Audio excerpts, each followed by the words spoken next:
Quiet on the set. Here we go. Five, four, three, two, one. Hello, everybody. I'm Dear Myrtle, your friend in genealogy. Welcome to Mondays with Myrt, where we talk about anything and everything that's come across our genea-desks since last we met. Here in the United States, it's Memorial Day, and other nations have been thinking about World War II, World War I, etc. Oh, my clock just fell over. That means we can go as long as we want today. Anyway, so today I have a special guest to bring up on the panel. And if you'd like to do that for me, my co-host today is Frank, our guy in Germany. And we will go from there. So Tania and I are friends from way back. Good morning, good afternoon. Yes, indeed, aren't we? It's early morning for me. I now live in the Pacific time That's zone. right. You're behind me now. Yes. How's the day looking from the Eastern time zone? Oh, it's beautiful here in sunny Florida. I'm looking forward to a relaxing day.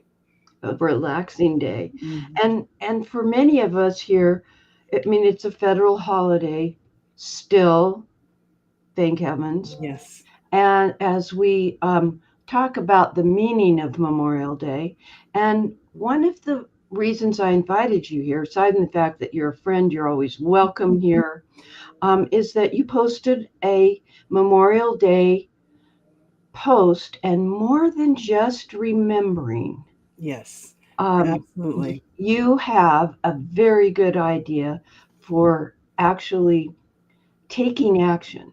Let me open this up. This is over on Substack, guys. So I'm going to share my screen. Tania, I'm doing it the French way instead of the English way. Tania, um, how long have you been over there on Substack? Wow. So I've been on Substack less than a year. I started looking into the platform, I think summer of 2024. And as I played around and explored it, I really liked using it. I liked the, at the time, burgeoning genealogy community, and it's just exploded since then, Floating exploding tremendously. And I really like its options, and I'm enjoying being able to share information on over there. that way. Yes. Mhm. Well, let me go ahead and share my screen. We'll pull it up. And first of all, I loved your graphic. Turning remembrance into action. Now, let me zoom in a little bit. Talk to me about the impetus for this post. Yes. So the impetus for the post is obviously, it's Memorial Day. And I wanted to take a look at the people that I have in my tree who sacrificed their lives. And so far, I only have one person kind of closely related to me. So I looked at the records I have for him. His name is Huriel Lee Moore, and he was a second cousin of my grandmother's.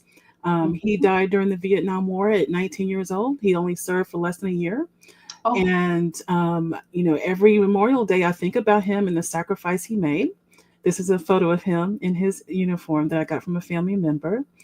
And what I try to do is look over my records and see how can I make the preservation of his legacy even stronger. And so that's what I wrote about. well, it woke me up at 5:03 this morning. But no, it was inspiring, and I appreciate your coming. Hmm. When inspiration strikes, and I understand you have to schedule a Memorial Day post in Yes. advance, which is something we can do over there on Substack. Hmm. But you did a thing, and I agree. You are modeling good research and documentation practice. So tell us what you do to honor this gentleman. Yes. So, in my process of doing family history research, I'm very cognizant and intentional that any research I do is openly available. So, I definitely am a supporter of the open collaboration sites like Family Search, Family Tree, and WikiTree, recognizing the limitations they have, but I also recognize the advantages they offer.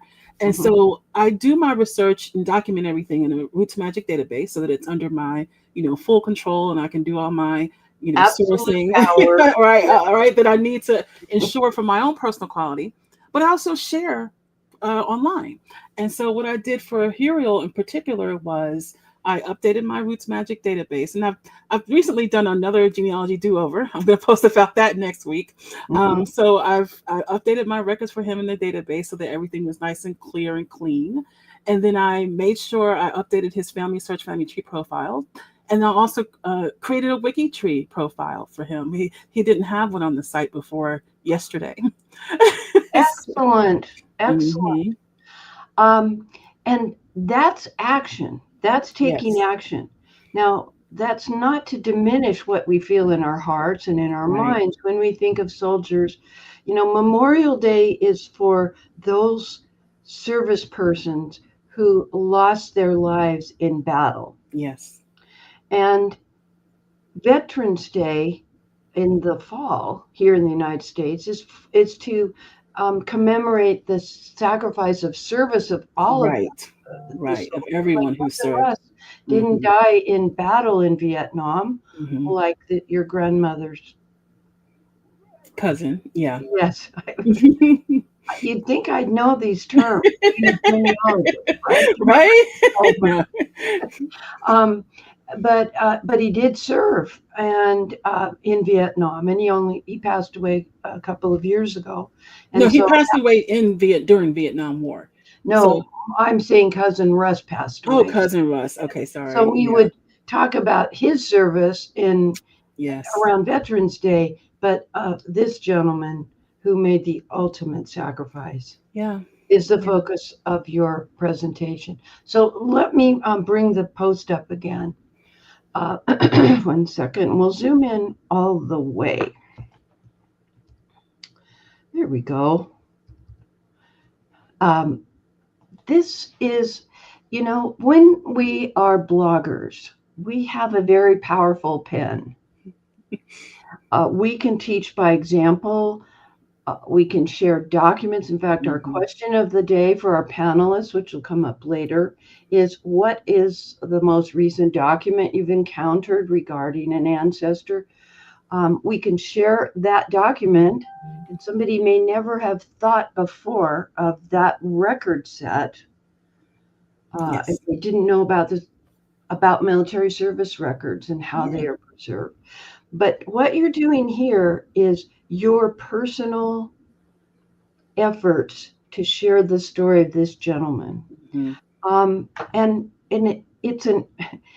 it's taking action. Yeah, yeah. And times like this give us that opportunity to not only honor, right, our family members, but to go the extra step, and make sure their stories are preserved. And so, I I probably spent way too much time on this yesterday, but it's important, right? It's important. And I will, revisit his records over time and continue to make updates. But this was a good jump start for me just to reset what I had for him. Hmm. All right. So what I've done, cousin Randy, he and I are cousins, in fact, Hmm. has shared the link to your post. And these are just a few things. For instance, one thing I might do for my uncle Jack uh, is share his find a grave Yes. location. Very true. Hmm. And every year, I think of him again and again. The So your list and my list might be slightly different. Exactly. Although I do have a profile on Family Search, I do have one on WikiTree. I think this part about whatever your database of choice is, in your case and mine, it happens to be Roots Magic. Hmm. That's where we formulate our conclusions and document them with an image, a photo, a scanned image of a document, um, the narrative of a proof argument, if there was Right. conflicting evidence, things Hmm. along that line. Hillary has a good question for you. Let me bring it up. She wants to know if, there we go, Hmm. if you link the WikiTree profile to the family on family search family tree? In other words, is there connection back and forth? Yes, I absolutely do. For every profile that I work on, I make the connections both ways. So on WikiTree, I link over to Family Search Family Tree, and then on Family Search Family Tree, I link over to WikiTree.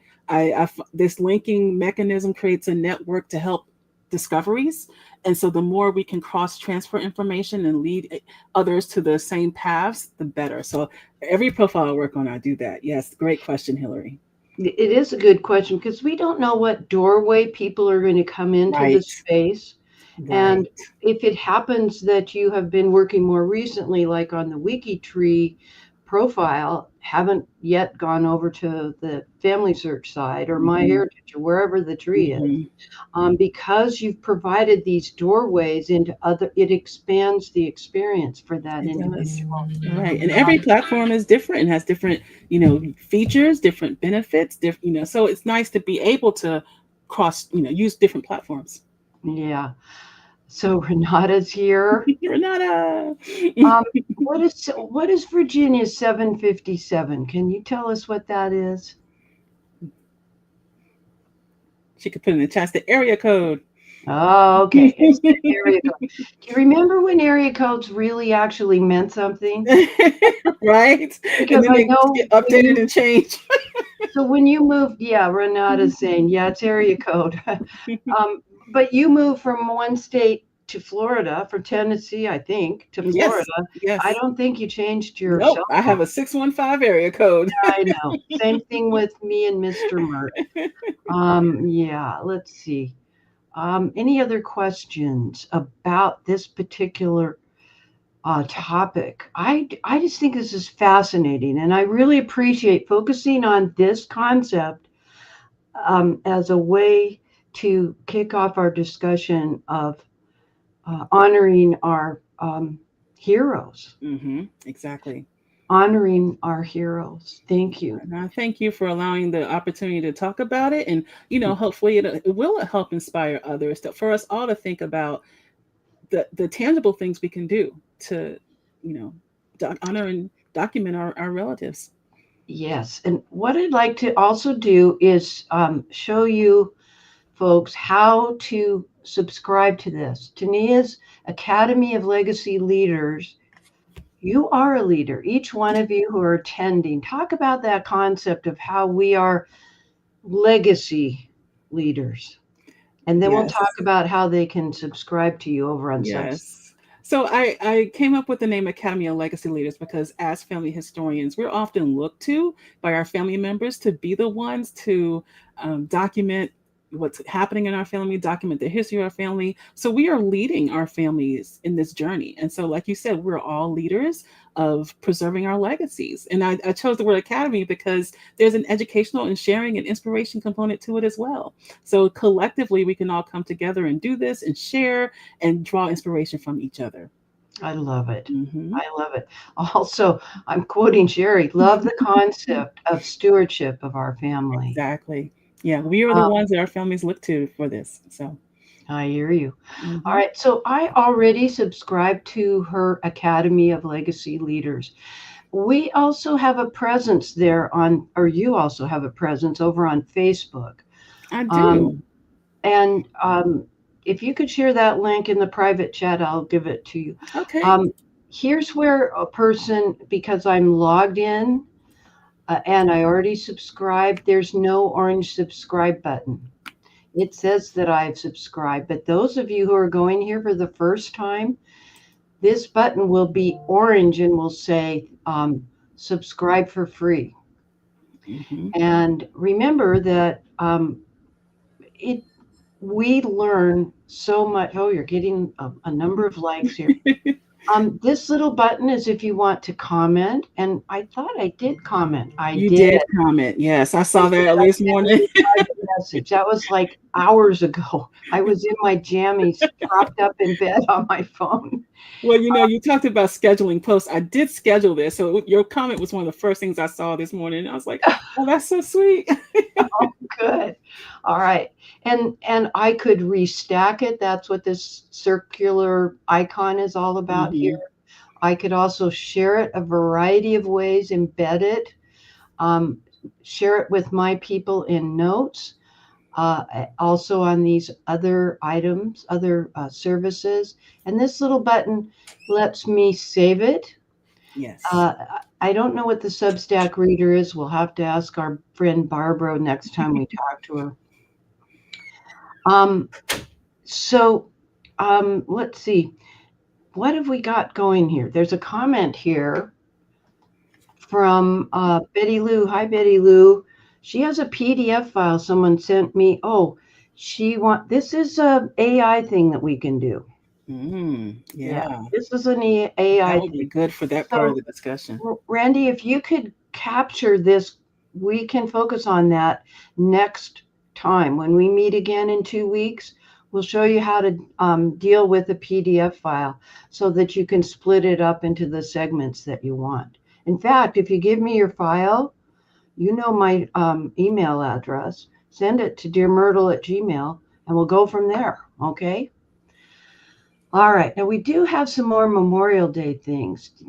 Dan, come on up on the panel here, and let's have you say what you're saying here. Get the words on the tape. The discussion of area codes was kind of interesting to Oh, okay. me, and Barbara's comment I thought was quite apt that an area code can tell you a little bit about somebody. For example, myself, I live in Waterloo, Ontario, area code 519, but Okay. my phone number is area code 705. So I think it's possible in the future that would be, a piece of evidence, a lead, to say, for example, Migration. this Yes. person may have come from somewhere in area code 705. Mm-hmm. And we'll all have to have a map of what the old area codes were. Yes, just like we have to have some kind of a tutorial of what those codes mean on a US federal or Canadian census record, etc. Mm-hmm. Okay, thank you, Barbara, for that comment too. Let's see, any other?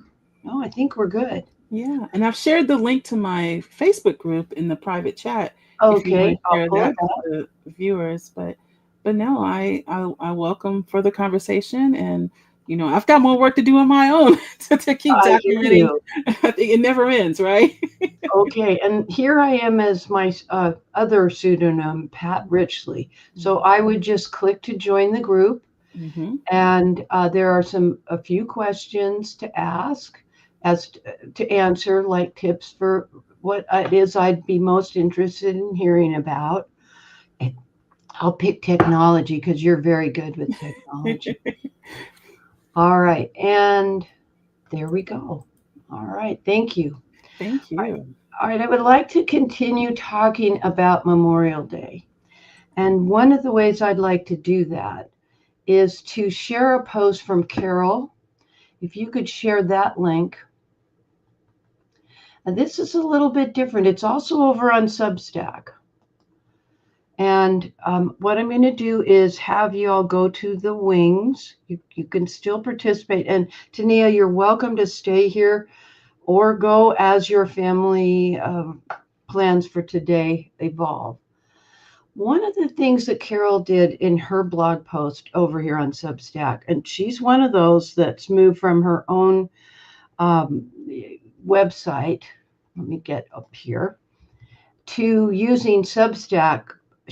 At first, she was not too happy about me suggesting it to her. She and I are friends.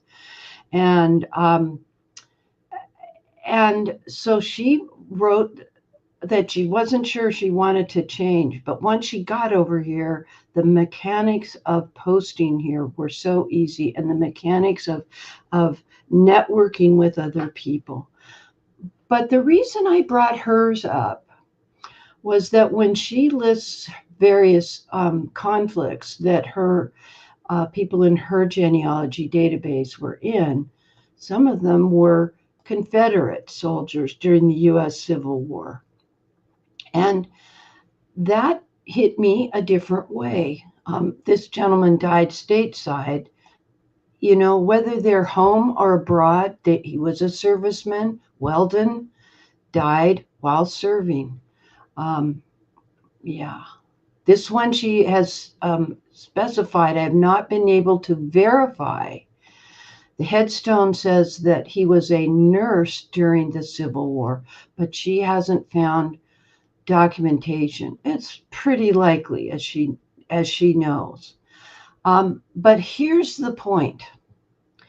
Regardless of which side of a battle the service person, the support person is on,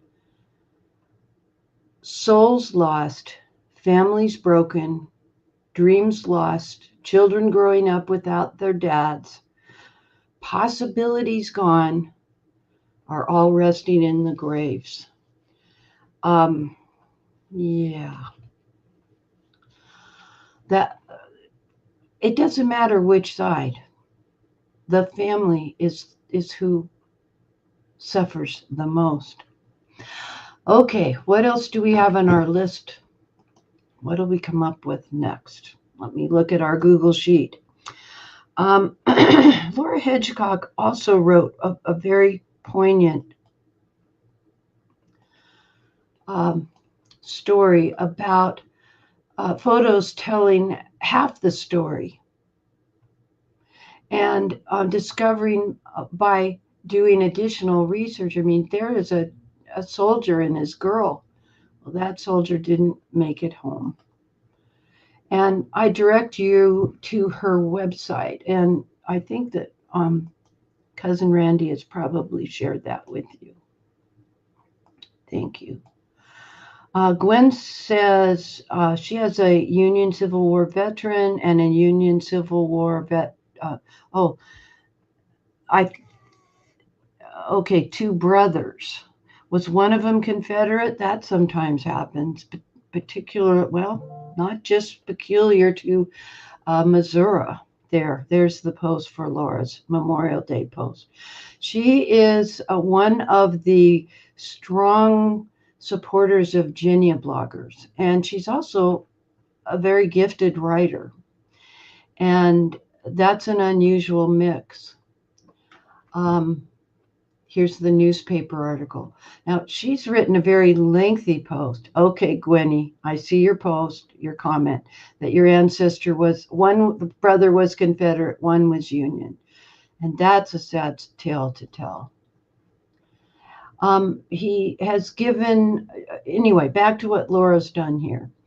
She's also given you links to the story of the Union, of that unit of service, and where the 310th Infantry, 78th Infantry Division, and Wikipedia resources. That could be another way to expand the story of an ancestor's experience and to put it in the context of official records of the days of battle. Yes. Wow. And the thing is, they lost 542 men from his unit. And she refers to it as being a pruned branch of the family tree. She did actually go on. The wife had some experiences, and these are descendants. And there's our Laura girl. Hard to imagine. Thank you, Laura, for that. Okay, I have another post to bring to your attention for Memorial Day. And we need to have Randy come up on the panel. And while we're doing that, I want to bring up this post by Yvonne Schultz. And I think her name is spelled more the German way. Let me zoom in a little. He's from Dusseldorf, and he died in 1943. And he died in Russia. And she's sharing documents. That's another thing to share. Sometimes we don't even have a photo of the soldier unless it's the one, his service photo. So this is precious to have things like this to share. Oh my gosh. That was not his child, that was his cousin, his young cousin. Oh. You know, aunts and uncles play a big role in the lives of our ancestors. Oh, cute little dimpled knees. I love it. And let's pull Frank up because he can read all of this. I can read the form Berlin, but I understand mother, Mutter. What am I looking at here, Frank? You are looking actually at his death certificate. Okay. The civil registration of it. Okay. So this is typed, but it's bound up in a book. Yeah. They are all bound up. They come that way. So yeah. Is it the kind that has those little metal posts with holes on the pages, or they bind them all together afterwards? No, they bind them up as a book already. Okay, all right. And okay. It lists his occupation in times of the war. So his actually military rank. Okay. Where he lived, his religious, when he was born, when he died, where he died actually. Mm-hmm. And that he was married to Antonia Krings, born Zotula. Okay. And the one that actually made that entry was the administration for the army in Halle. Okay. So see, it helps to have an international panel here so that you could translate this for me. But I also did a little bit of extra. If you scroll down, you see my comment on that page. Okay. All right, I'm not seeing it. It's not there yet because I did a little bit of research today. And that gentleman was living until his sadly demise in Berlin, which is really just down the street. Yes. Oh, really? Yeah. Yeah, Potsdam and Berlin are really close together. And I happen to know thereof that what I can research and what not. And to our luck, the address books of Berlin are completely digitalized. Are completely destroyed? No, digitized. Digitized. Okay, digitized, I didn't hear it. Yeah. So I can actually find that particular Joseph and Richard Heinrich Krings in the address books from 1941 onwards to 1943. So excellent. I actually could, if he had moved within that time frame, pinpoint where he was living. Incredible. So your comment isn't showing up just yet.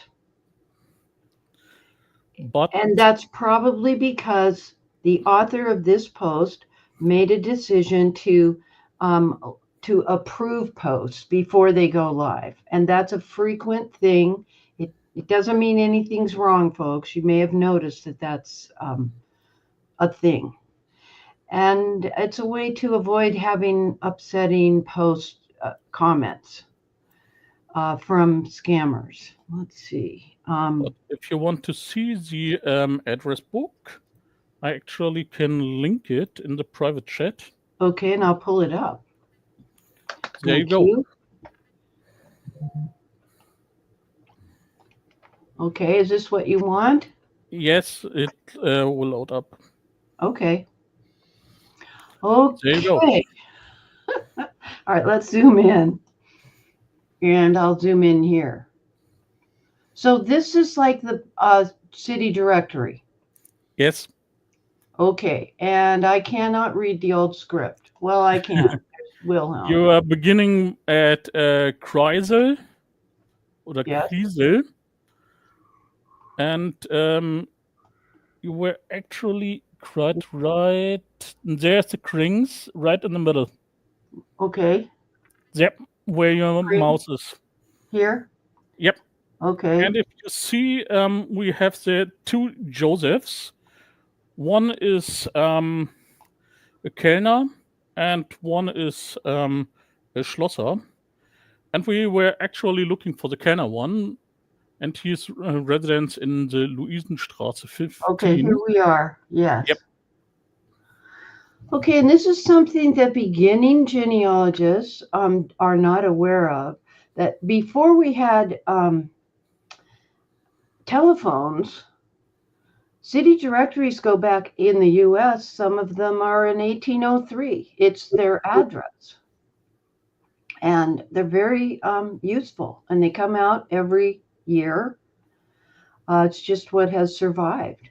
So it took me a minute to see the Joseph part, and there you go. So thank you for adding to this discussion. This is in the public domain. It's in the public domain. You can actually print, share, do whatever you want with that images, but don't make money out of it. Right. That's how we play nice in the sandbox. Thank you. So did you share this information in your comment to Yes, I do. Excellent. This is another reason why we interact in comments, because we might be able, like Frank has just done, to add another tidbit of information to the profile of an individual and help the author with the research. So thank you. This is fascinating. All right. Sadly and luckily, we have them all until 1943 for Berlin. The bad part is that sadly it is not really complete, but it's the best thing that we have as the registration data, the official one by the civil registrar for every inhabitant in Berlin, was sadly destroyed. Wow. What has survived? What hasn't been destroyed? It needed to be rebuilt in 1948 and goes back even before the war, but it was just done by hearsay. So Enable simply told the registration, yeah, I know that this person lived there and there and there, but nothing really proved it. Yeah, and this does. So excellent. Thank you for sharing that and showing us and translating for me. You're welcome. It. All right. Okay, so I'm going to pull up Randy's blog post for Memorial Day. And let me get to it. We're almost there. This was an interesting take. We know that you are a resident AI guru. I know you don't like that term, but you are. Yes, you are. It's okay. And tell me a little bit about this apple of their eye. Well, back on April 26th, I got to thinking about Patriots Day, when Lexington and Concord. And I'd written something about Asahel Reed before. I found an article in a book of history of Sudbury, Massachusetts, that briefly in one paragraph described what happened to him. He got the call on April 19th, the British are coming, and he had been in the Minuteman company in Sudbury. And so the alarm came. He marched off to Lexington, and was one of the two men from Sudbury that were killed. He was 22 years old. And so my immediate thought was, and he's my fifth great granduncle. He's the brother of my fourth great grandmother, Sarah Reed, fifth great grandmother, Sarah Reed. And he was the youngest child in the family, and the only one at home probably, because the others were all married by then. He was 22. The baby, parents were older. They were in their 60s. And so I even wrote a poem last year for Independence Day about him. But I got to thinking, I know that the tools are really good at creating summaries and even fictional dialogue about real life situations. And this is one real life situation. How did they feel about that? And so I thought about Asahil's parents and about Asahil and thought, well, can they write a story about it? And oh my God, they all can. I chose the Grok story and the apple of their eye. I mean, he's the young child. He's the only one at home. He's helping dad with the farm and things like that. The farm. To live, you know. And so I asked it to examine any dialogue they might have before he goes, and the march, and what happens in the battle, and then the friend discovers the body. They take him back to Sudbury and bury him, and again, what the parents feel afterwards. You know, and frankly, for the rest of their lives, I can't imagine how they felt. I haven't experienced this, thank God, but it's it really, this is amazing that it can tell this story. It's a realistic story. These are real people, real events. The details are fictional. Okay, details are fictional because we weren't there. We didn't have recording equipment. But they're plausible, you know. Plausible.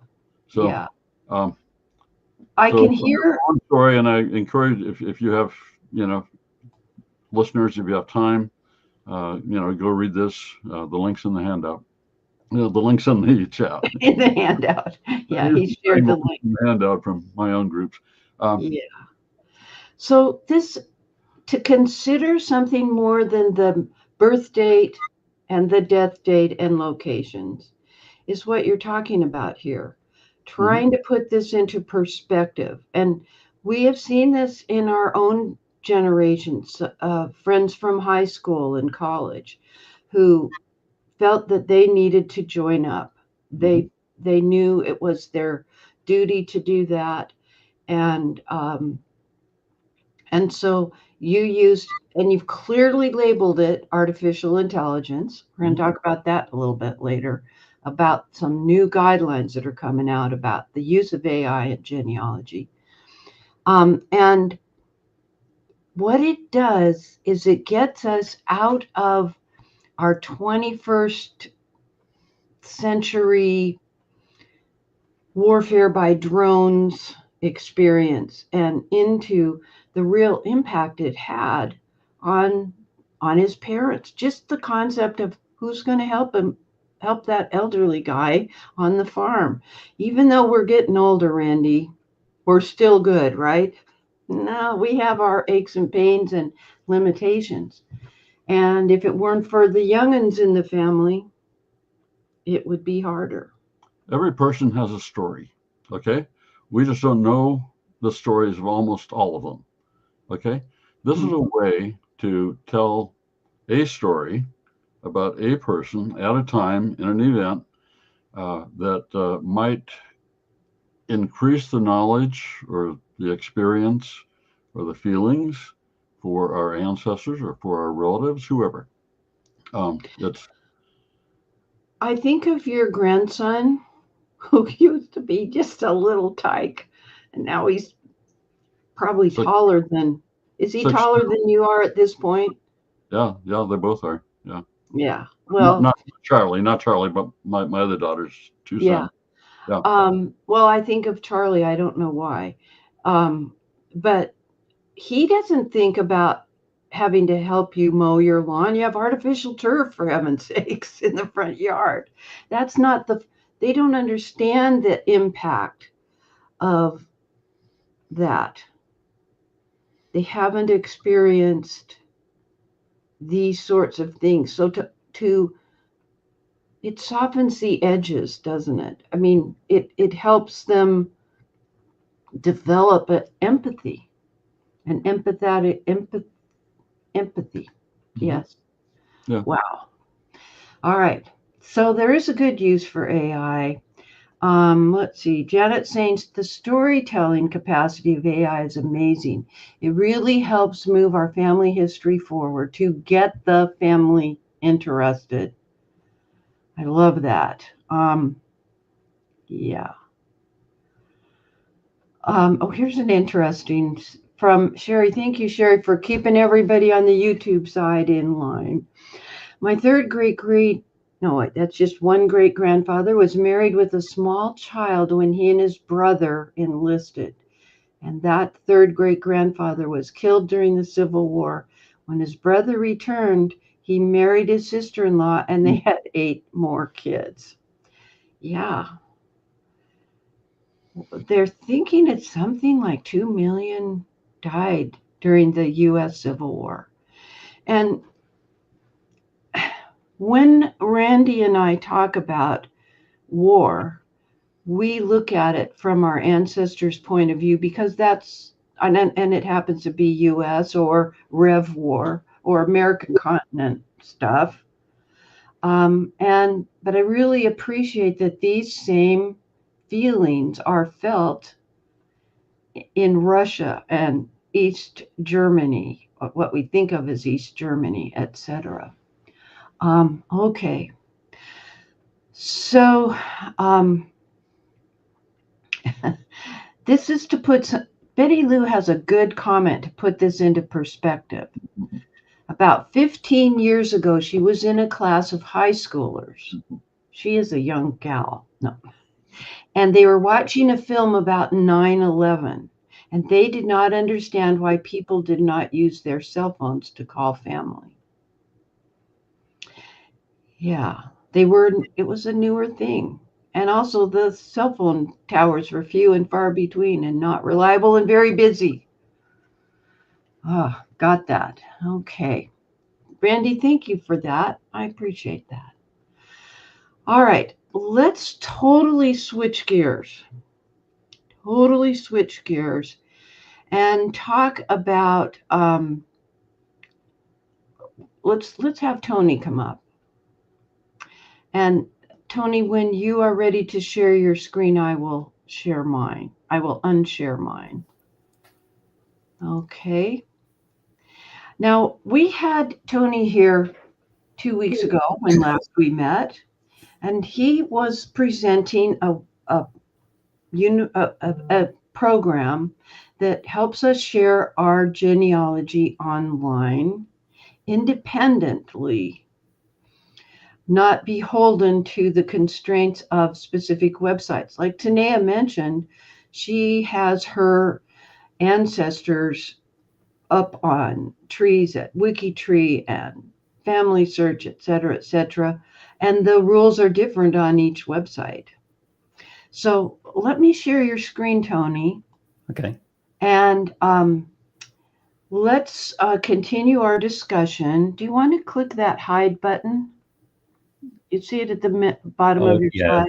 Yeah, click hide. Okay, in case anything happens to be there.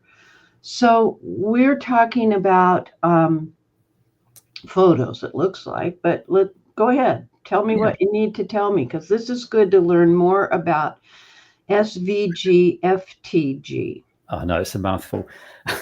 The program itself, just recapping from 2 weeks ago, it was a way of sharing rich, interactive family trees with your family rather than just giving them a link to a database maintenance program. But that comes with a disadvantage because you may not want to share everything, especially if you've got personal details or recent photographs. And when I mentioned that there was a way of performing limited sharing, then I was invited to just give a quick summary. Mm-hmm. when we normally share, it's on something called the surface web. And that's all indexed, and everybody can find it by searches and access it. Mm-hmm. There's also a deep web, which can be password protected or only accessible by IP addresses, or simply unindexed. It's quite easy to stop your website being indexed, but if somebody has a link, they can still access it. So what this feature provides you with is a way of just sharing with specific people. And I'll just mention a couple of ways that can be done. Okay. And as well as being important to family members who don't want to pay a subscription or see a database maintenance program, for the professionals out there, it provides a way of supplementing your written report for your clients with something that they can actually toy with, something that they can click on and navigate. And it's an interesting option that came up last week. Yeah, it's let me share the link to your Parallax View post about a family tree generator. This is what we're talking about. And the concept here is, Tania mentioned she uses Roots Magic. And to fully navigate and do things, my daughters would each have to have Roots Magic to work with my database. This is independent of that. Anybody can come that I give the link to, for instance, can use what I generate using SVG technology. And your part was to create the family tree generator using SVG technology. So keep talking to me. Okay, am I back on the PowerPoint? Yes, you are. You're Okay. still on. I didn't. Yeah. I only shared the link. I didn't share my screen. Right. The key to all this is something called place keys, and there's an example there. Dollar sign. Yeah, they're literally just a symbolic name for all the locations where you've stored your images, but in a form of metaphysical dualism. Each one of these symbolic names, and you can have as many as you want, call them what you like. They have two locations. So I've accidentally clicked on this, and it's showing that when it's in design mode, it's accessing an image from my local computer. That's all very well, but when you then generate what we'll call the web package, the HTML file, is web language, yes. Yeah. It's not going to have, when you put it on your website, which would be the typical scenario, it's not going to have access to your local computer. So then it uses the second value, which in this case is some hypothetical website. Like DearMYRTLE.com or yourwebsite.com. Yeah. Yeah. The bit at the front there, the HTTPS, we sort of take that for granted, and I'll probably refer to it as a scheme prefix. Or alternatives, for example, there's a file : / refers to files on your local computer, and there are valid uses for that. But again, it doesn't make it shareable to everybody else. No, it's local. Right, that's right. And you can use combinations, but there's a third option, which means taking away that scheme prefix. Now that's just got a folder name and the image name, and depending on where the main HTML is, it resolves that relative to where the HTML file is. So if it was on a website, then it would resolve it against where the HTML is on your website. If it was on your local computer, it would resolve it relative to the directory where the HTML is. That's interesting. So it defaults without the prefix of like C:\\. Yeah. It defaults to whatever its environment is. So yeah, the web address. The two file names that you see there, the first one is the one it works with locally. So that is an absolute image on your desktop, say, or some working folder. But the other one, this is standard web technology, but it's not really understood very well. And without the scheme prefix, then it deduces it from the location of the HTML file. What I want to do is run through a very trivial example that just demonstrates it. Okay. So if I leave this, I've got little directory on my desktop, and in there's just one image, and I'll come out of that, and a tree that's generated by SVG Family Tree Generator. I'll just go into that just to demonstrate what it looks like. Let me zoom in a little more. Yeah. Right, so now it's working with a local file. And if I just edit that person, we can see that it's using a place key called photos, and it's accessing an image called wedding.jpg. Okay, and if I come out and just go into the page that manages these keys, the one I'm using is photos. And on the right-hand column, it's got the local directory where I'm working from in design mode. And the other one, which would normally be an internet location, I've just put family without a scheme prefix. And above it is an example that more corresponds to the typical situation where you've got a website for the internet location and a directory for your local file. So if I come out of this and everything's all prepared, it's got notes and stuff attached to these people, come out of there, process it, that's generated my HTML file. In 2 seconds. And then I can view it. Come on. Yep, and there it is. It's got the image. Now, because I've just clicked on it on my local computer, you can see it's got the file scheme at the top there. Yeah. And if I click on the image to expand it, it's resolved it in relation to the HTML location. Right. Okay. Wow, pretty bright too. Right. Sorry, I didn't mean to close that. Is that your mom? That's actually my aunt. Your aunt. Right. Now, as well as sharing thumbnail images, the biographical details, which was one of the things we demonstrated last week, and they can include further images and scans and maps and whatever information you want to put into your tree. So same for the husband as well. Yes. I have a question on Jillian. Sure. In square brackets after Nottingham, you have the date, quarter 3 slash. Yeah, that's my short. Explain that. I know about the quarters. Yeah. And then the volume and the page for the GRO index. Yeah. So the PRO equals Public Record Office.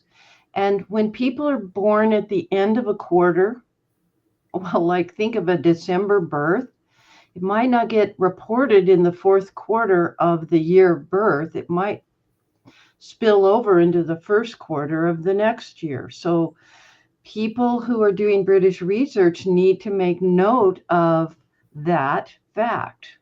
Oh, that's easily excused. Catches a lot of people that, so even a couple of weeks delay and you're automatically in the next quarter. So you can't. And then you think, oh no, there's another Julian.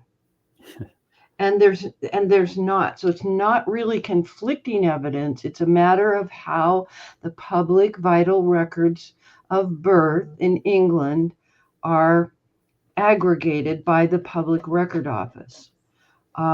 Interesting. Thanks for that. Impromptu little tidbit. If you wanted to share this with a family member or a client, if you're a professional, you can literally just zip up these, so the directory and the HTML file that goes with it. Now, this is my wife's computer, so she won't let me put my email on there, but I can still generate a zip file.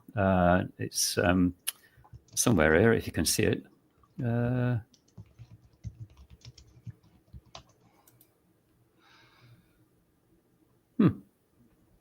Can't do it.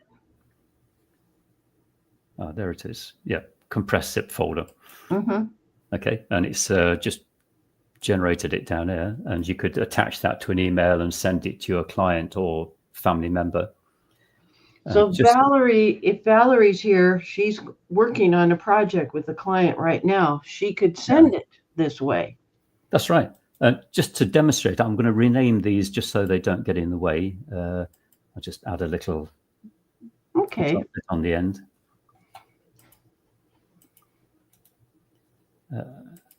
And then I can unload the zip file without disturbing it. So now I go into the zip file. Oh, you renamed your folder there. Yeah. And then extract all. That's how you unzip files, guys. And I want to extract it to my desktop. I don't want it's trying to be too clever then. I don't want the tree on the end. I just want it on my desktop. Okay.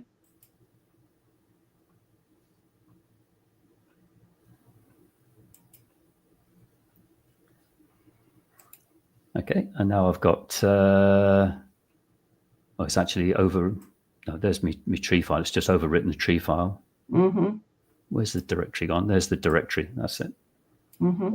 And if I double click on that, then I should have exactly the same as I had before, together with the images. And as if you had received it. That's right. Yeah. Now, if your relatives or whatever don't really want to mess around with zip files, you could also do exactly the same thing with a memory stick. You could burn several memory sticks and ship it out to them. So all they've got to do then is plug it in and click on the HTML file. Mm-hmm. And if you want to be really clever, you can have multiple HTML files depending on which branch of the family. So I think last week I demonstrated one with Proctor, my father's line, and Jessen, which would be my grandmother's line. And they could be linked together. I could also share this in Dropbox, put this in my Dropbox. Yeah. And share the link to the Dropbox HTML file. Yeah, it all depends how tech savvy the recipient is going to be. Yeah. I eat, sleep, and breathe. Sorry, that limited sharing means that then you can put, one of the features I'm very proud of, the indexed searchable image albums. If you have that and you've got all your wedding photographs, all your personal photographs, your school photographs, you're only sharing it with people you want to share it with. You're not putting it on the open internet and letting all and sundry access it. A good alternative. Yeah. Wonderful. Well, thank you. I did ask you to come back to talk about the 2 ways of sharing. And I said, you could make it 2 videos. And you said, well, it's basically the same, Myrt. And you're absolutely right. It's about as soon as I'd sent that little message to you, I'm like, duh. I hope I wasn't droning on because, as I said, Tony Proctor better than a glass of warm milk at bedtime. Yeah. So Maria, hi, the world's greatest neighbor, who has a gorgeous view off her back deck. She says this whole thing is interesting. She does research for people, and this may be useful to her. It's good. Okay. And on that thing about births being officially recorded, her grandfather's birth was in May, but he was born in October. And actually, I think I've shared this before. I'm not sure. My friend Audrey's job for her county in Virginia, which was up in the Shenandoah Valley, was to go visit up the backwoods places that were only accessible when the mud had subsided. Drifts of snow. You can't go in and record the birth. It's a home birth. Her job for the health department was to go to these places in the late spring when the snow thaws, you get muddy roads with deep rivets, and there's no way her ancient then car, it was a modern thing to have a car, couldn't traverse the road. So the birth would get recorded, and it's easy to make mistakes. I've got an even bigger case. One of my ancestors was murdered, and because there was an autopsy, the cadaver was on the slab, if you like, for almost a year. And so there was a huge gap between the actual date of death and the registration of the death. Yeah, that's interesting. I have an example where this happens frequently with marriage returns. You'll see in the marriage book in a county that a marriage license was issued, and the couple was married because, well, theoretically, because it said so in the family Bible. So I was in Florida at the time, and my daughters lived in Utah. Most of them still do. And I sent them to the library, the Family Search Library, which was called Family History Library then, and said, here's this microfilm. Look at this microfilm. Here's the marriage date. Get me the certificate. Well, they must have had the laziest minister in the world. It took him forever to send back the little slip of paper that says, I married these people on such and such a date, so that the clerk of the court could enter it into that marriage book. And so here's what happened. Thank heavens. They got the film on the reel, put it up on the reader and all that. And they could not find it forward and backwards. It was returned about a month to 6 weeks later. And the only reason they kept going, further into it all, and it had the right marriage date as we had it in the family Bible. It's just that the return, instead of being in August, was something like the first week of October. I can't remember the exact date, but they said, our mom is Dear Myrtle. She has to be right. We're going to go through this whole microfilm till it kills us, till we find it. And I'm like, good. Anyway, and we used high tech. They faxed the results to my local Kinko store because I didn't have a fax machine, but faxing was what we did. That was way before cell phones too. Anyway. Oh, we got off on a couple of tangents thanks to you and for your showing us how to share the file locally and how to share it privately by email or Dropbox link, whatever it is. Thank you, Tony. I appreciate you. My pleasure. Okay, we're going to switch gears again, and we're going to talk with Dan. And funny thing that I could have just been mentioning the family search library, because you're planning to go. So tell us about your preparations for going to do research somewhere else. Yeah, so this past week, I just got back last evening. Oh. So it's why I have the glasses on, because there's maybe some bags under my eyes from traveling yesterday. So yeah, last week I was in the Susquehanna Valley, particularly the village of Catawissa in Pennsylvania. And that is a place where my ancestors came from. They came from the village of Catawissa to Canada. And with these lines, I can share my screen if that's yes, when you're ready. All right. I think I've stopped screen sharing, and I'll bring it up. But this is an important thing when we prepare to go to a place where our ancestors once lived. We want to get pictures of the lay of the land. Main Street might have modern buildings, considering it's been 100 years since your people were there. But the mountains are pretty much still in the same place. And Definitely. The types of crops that are grown in the fields in the outskirts of a city are likely the same because they're conducive to growth in that climate. Okay, let me bring up your screen.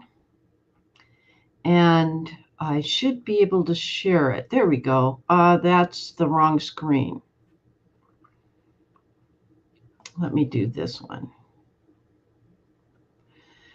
Okay, we should have had you share it previously. We're seeing okay, what's going on?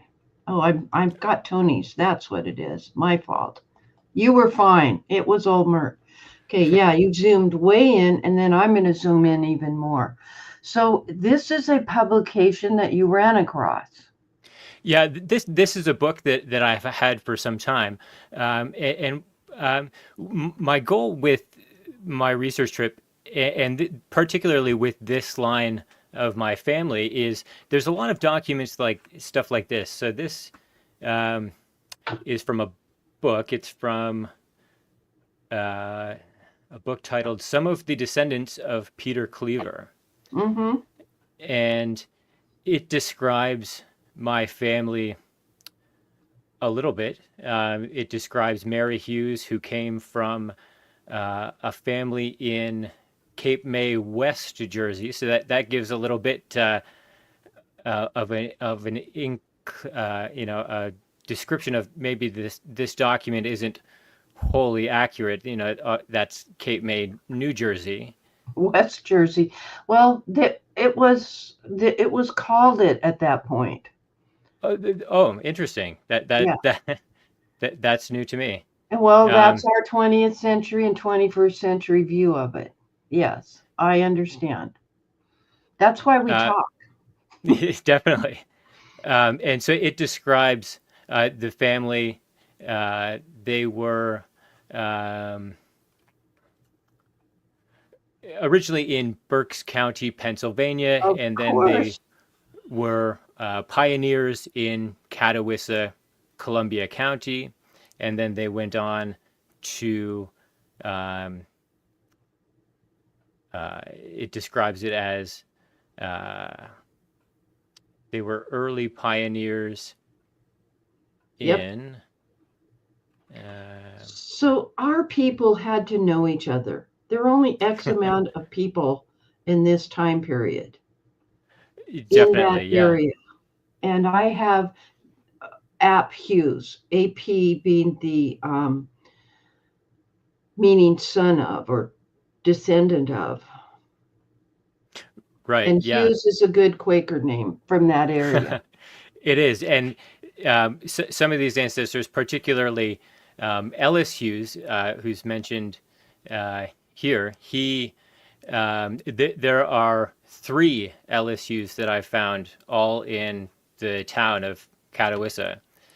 And two of them are related. Mine came from New Jersey. But what's interesting is it describes them as in where it describes where they go to. Okay, while you're Ellis and Mary looking for Hughes that, moved to Berks County, Pennsylvania when she was a child yes, with other Hughes families from Berks County. And they were all Hughes, but they weren't all necessarily related, but they moved together, kind of in groups. yes. And to a certain extent, that has to do with their Quaker origins.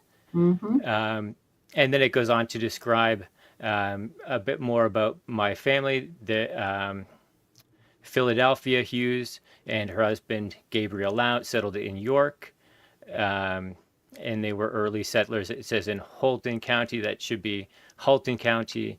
And this is an example of a document that kind of describes the family of my story, the story of my family, but it doesn't necessarily tie into any firsthand documents. Right. It's a story, but there's no facts. Did Another you add example. did you add that notation in red on the side, Ramsey Jr., author of 1905? Is that your notation? This is from a cousin of mine who added this document Oh, or okay. kind of prepared this document. Okay, got it.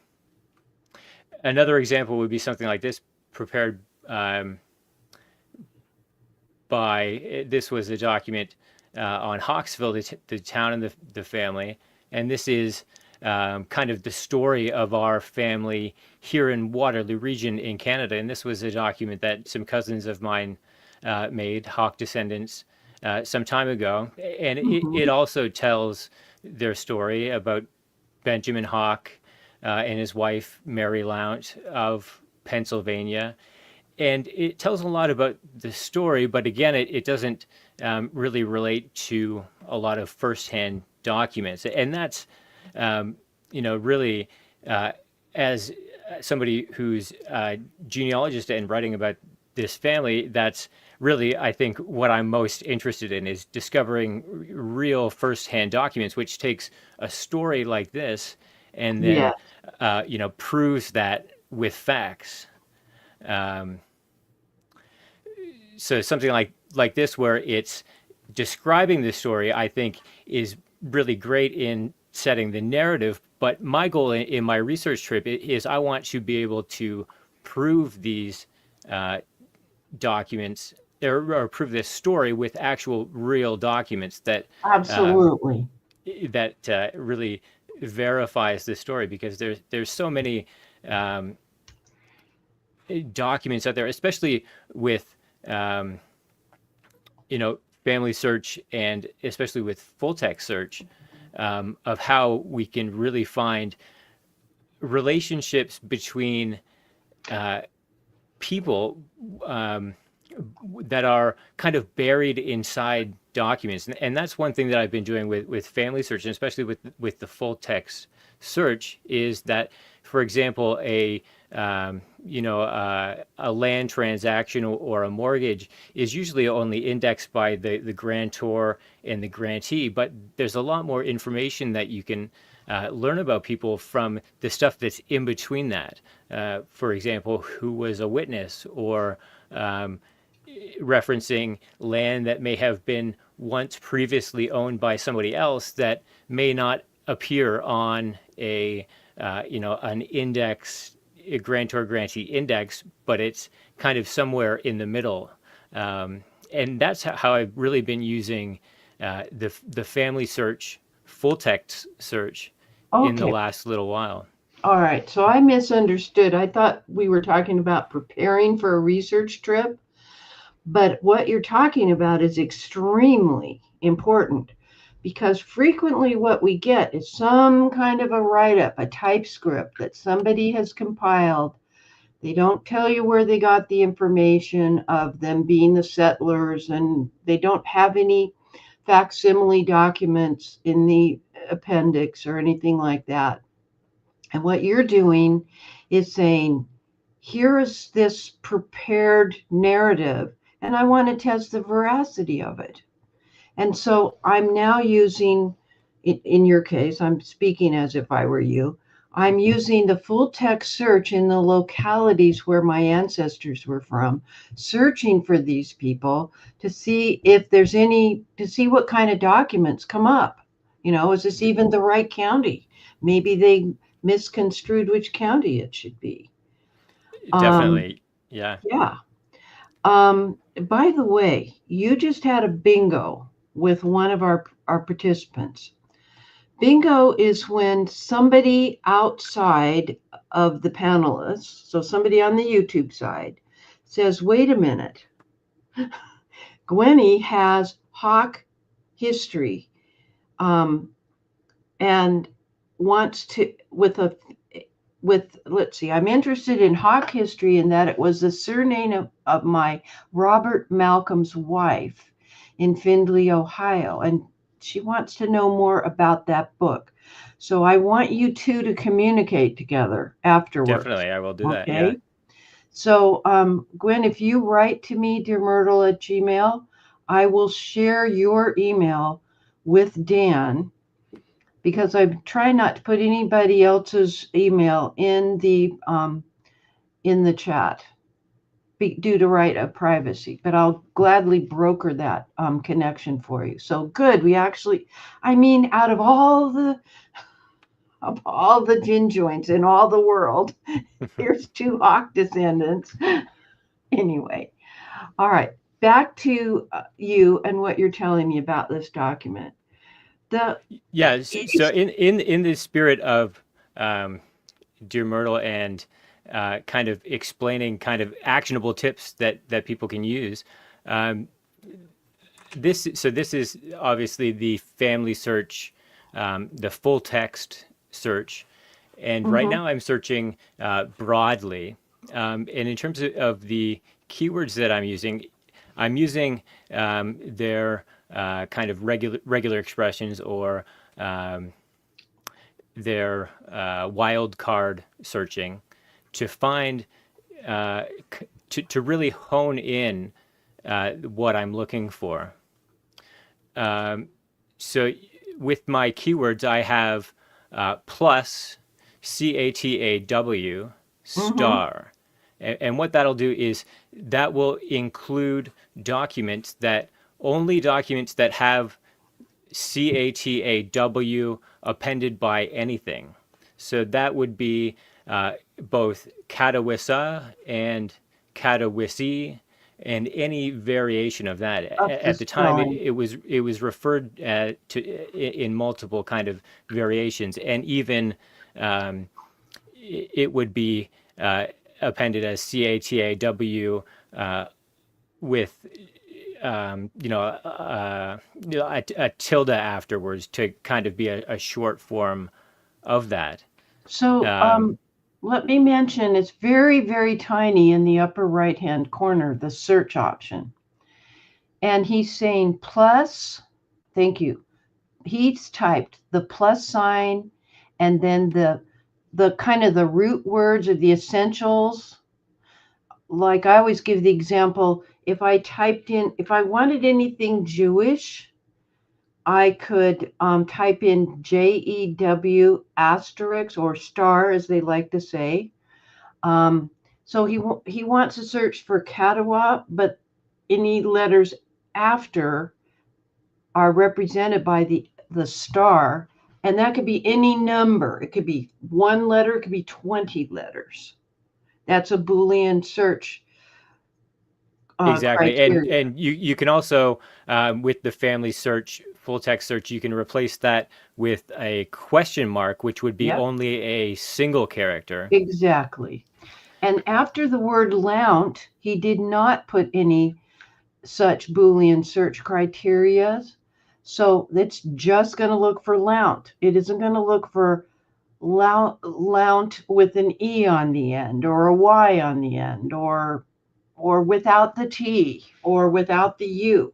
It's going to look for a character string of those letters exactly like that. It will it find BLOUNT like capital B? I don't know. It wouldn't find that, no, because it's only going to search for LOUNT So it's going to as a have a single space word. on each side. Yeah. Thank you for Exactly, yeah. clarifying that. I kind of knew that, but I was unsure. I would have known in a minute trying it. Okay. Thank you for zooming in there to give us that.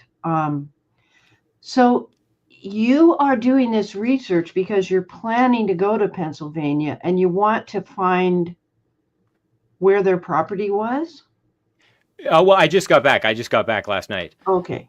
So I was in Pennsylvania all of last week. And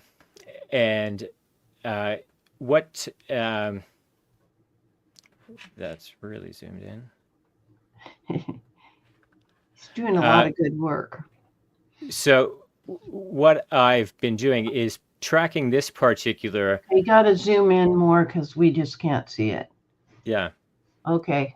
There you go. So one thing. For me, this is such a learning experience. Like it's really humbling in a way. My background is almost wholly here in Ontario and what was formerly Upper Canada. And in terms of dealing with land, things are a lot different. In the United States, particularly I can only speak for this area of Pennsylvania, but the way that land is documented is through identifying specific landmarks and measuring from those specific landmarks. It's I think meets and measures is the meets and bounds. Is the particular term. And from here in this Canada, tree to that creek to Mr. Smith. Exactly. So Yeah. many And this things, yes. And this document just describes it kind of in that manner, as in it's describing a property about 2 miles below the mouth of the Catawissa Creek, beginning at a chestnut tree on the riverbank. And here in Canada, things are a little different, and kind of I'm thankful to that we have somebody that was a genius maybe that came up with the idea of lots and concessions. So this is an example of a document from Canada, and this is a land grant to my many times great-grandfather, John Maloney. And he received a land grant at lot 7, concession 5. And Exactly. that's a part of our grid system. So with that, we can convert that to a lot and concession map, and we can find lot let me go back. It was lot 7, concession 5. So that's going to be 7 by.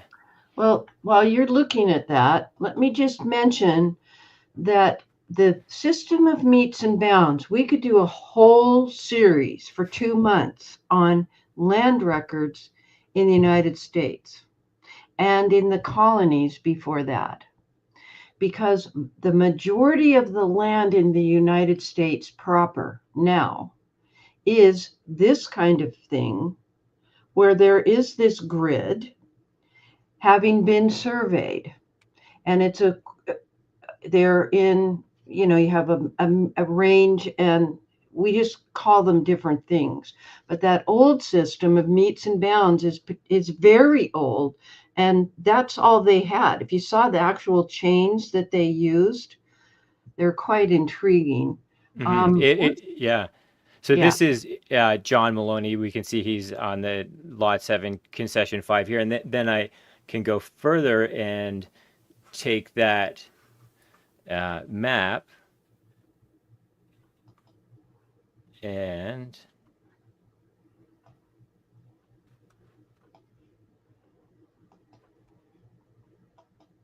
I've got it overlaid with real life, so I can see exactly where the lots and concessions end up kind of in modern day life. So this is kind of an old map Yes. of where I've and I can go to get.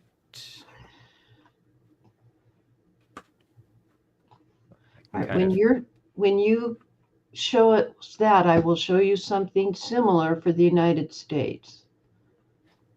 So this is kind of how I would overlay. So this would be my approach in Canada. So I've overlaid the old map of the lots and concessions, and the grid system here is so easy, and it's really humbling working in the United States with the different system. So let me interject here. Yeah. And show you. Let me share my screen and stop sharing yours for a momento. And we'll bring this up.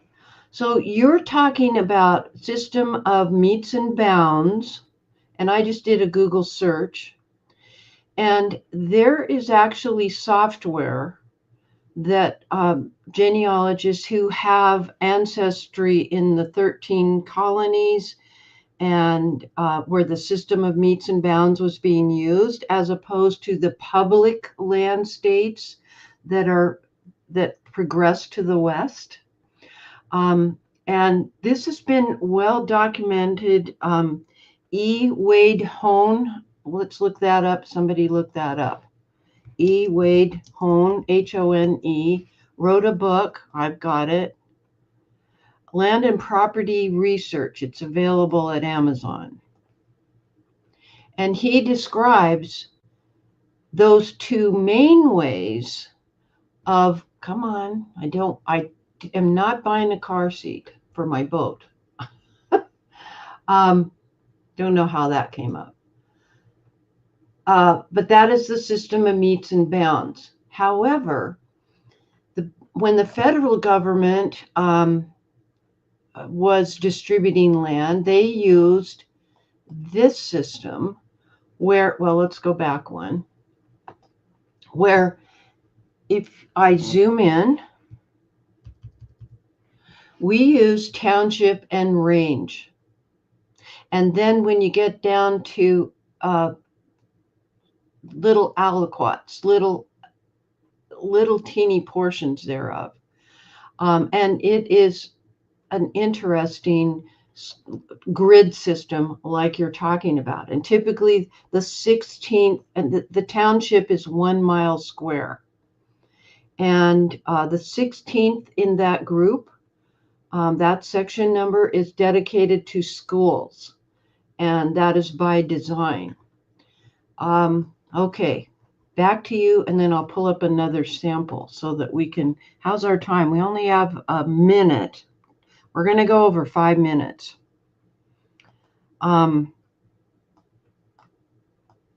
Does that help orient you to the fact that not all of the United States is complicated like that? Yeah. Okay, and we haven't talked to you about Ohio, because Ohio has many different survey systems. Connecticut Firelands, the Virginia Military, the SYMES, SYMES system. It is, yes, thank you, Randy, for that book. And to find out more about this is a standard item to have, that book on land and property research. And I think that Randy has shared that with you.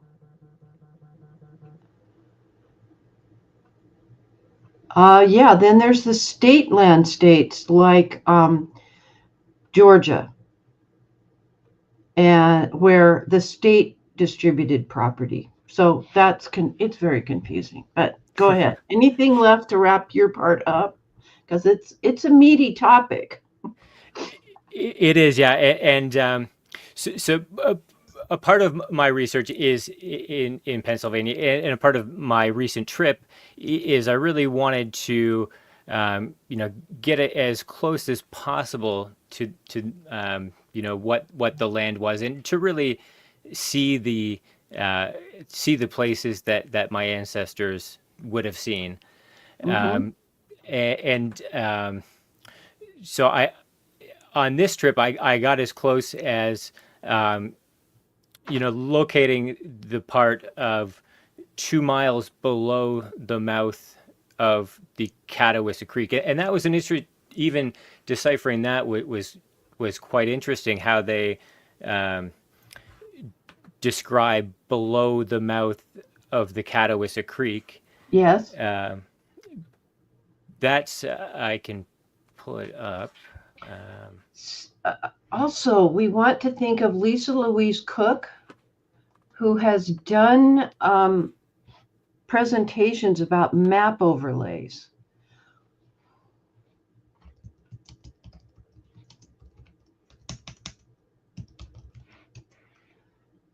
Let me come up with a link. Oh dear.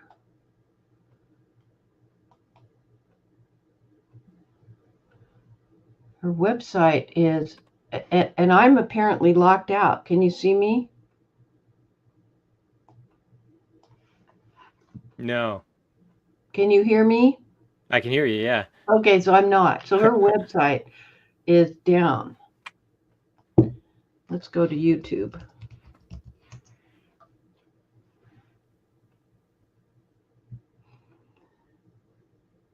Yes, thank you very much. The rectangular survey system of the public land states. And state land states are not. State land would be like Georgia, where they had land lotteries. And we do know that rivers change their boundaries, right? But it's at least going to be close enough for government work, right? Mm-hmm. What time period was that land exchanged? The 1790s. Yeah, I'm pretty sure that the boundaries have changed because of floods and things like that. But you're still really, really close. And Yeah, you could see exactly. the lay of the land. That's fascinating. So with this document, so it just, at first I had kind of an issue really understanding it, as Yeah. it describes it as 2 miles below the mouth of the Catawissa Creek. And if you look at the Catawissa Creek, You only have 432 tabs open. yeah, you can only go, you can't go 2 miles below the Catawissa Creek, because you're not in the creek anymore. So what I take that to mean is it's 2 miles downstream the Catawissa Creek. Oh, they would say downstream. They would say downstream. Where I question that is that